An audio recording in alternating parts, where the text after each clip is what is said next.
पाकिस्तान भारत के खिलाफ एक बड़ा षड्यंत्र करने वाला था, लेकिन अचानक पूरा खेल ही पलट गया। पाकिस्तान खामोशी से अपने सैनिकों को पीओके के गिलगित बाल्टिस्तान में इकट्ठा कर रहा था, मगर बलूचिस्तान और तालिबान ने पाकिस्तान पर बड़ा हमला कर दिया। इस हमले में पाकिस्तान के कई सैनिक मारे गए हैं। इस हमले के बारे में आपको आगे बताएंगे, लेकिन पहले ये देखिए कि पाकिस्तान पीओके के गिलगित बाल्टिस्तान में अपने सैनिकों को क्यों इकट्ठा कर रहा था। दरअसल पाकिस्तान चुपचाप अफगानिस्तान के एक ऐसे इलाके पर कब्जा करने जा रहा था जो भारत से बॉर्डर शेयर करता है। अफगानिस्तान के इस इलाके का नाम वाखान कॉरिडोर है। वाखान कॉरिडोर पीओके के गिलगित बाल्टिस्तान से लगता है। आपको बता दें कि गिलगित बाल्टिस्तान पर भारत का अधिकार है। भारत का आधिकारिक मैप देखेंगे तो आपको पता चलेगा कि भारत और अफगानिस्तान गिलगित बाल्टिस्तान और वाखान कॉरिडोर के जरिए ही आपस में जुड़ते हैं। हालांकि गिलगित बाल्टिस्तान पर फिलहाल पाकिस्तान का कब्जा है, लेकिन पाकिस्तान को पूरा भरोसा है कि कुछ समय बाद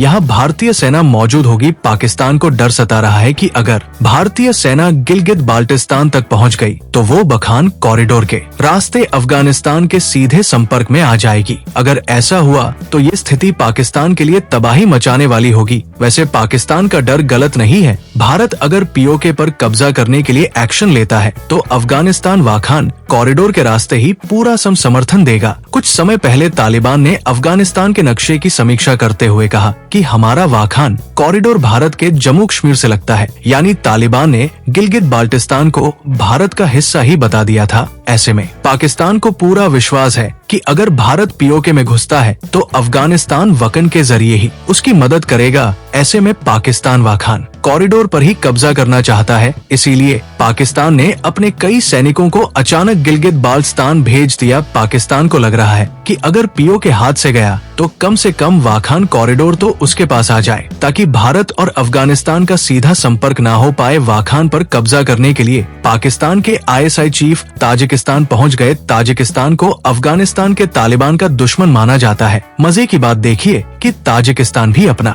बॉर्डर वाखान कॉरिडोर से शेयर करता है, लेकिन इतना कुछ होने के बाद तालिबान कहा चुप बैठने वाला था। फिर वही हुआ जो होना था। एक तरफ से अफगानिस्तान के तालिबान ने पाकिस्तानी सैनिकों पर हमला कर दिया, तो वही दूसरी तरफ से बलूच लिबरेशन आर्मी ने पाकिस्तानी सेना की बस को उड़ा दिया। बलूच ने तो पाकिस्तानी सेना पर पुलवामा जैसा हमला कर दिया है। पाकिस्तानी सैनिक एक बस में जा रहे थे और उस बस को बलूच ने उड़ा दिया। बस में 48 पाकिस्तानी सैनिक थे, जिनमें से कईयों की मौत हो गई है। ये सब घटनाएं देख के लग रहा है कि पीओके में कुछ न कुछ कांड तो होने वाला है। कुछ दिन पहले अमित शाह ने एक बार फिर कहा था कि पीओके जल्द ही भारत में वापस आने वाला है। ऊपा कश्मीर भारत का है। इसी बयान के बाद पाकिस्तान ने अपने सैनिकों को गिलगित बाल्टिस्तान भेज दिया। वैसे जाते जाते आपको जानकारी के लिए वाखान कॉरिडोर के बारे में कुछ बता देते हैं। वाखान कॉरिडोर भारत के लिए कूटनीतिक खजाना है। वाखान कॉरिडोर 300 से 350 किलोमीटर लंबी जमीन की एक पट्टी है। ये छोटा सा इलाका पाकिस्तान, भारत, चीन और ताजिकिस्तान से लगता है। यही वो इलाका है जहाँ से अफगानिस्तान पीओके ऑपरेशन के समय भारत को मदद दे सकता है।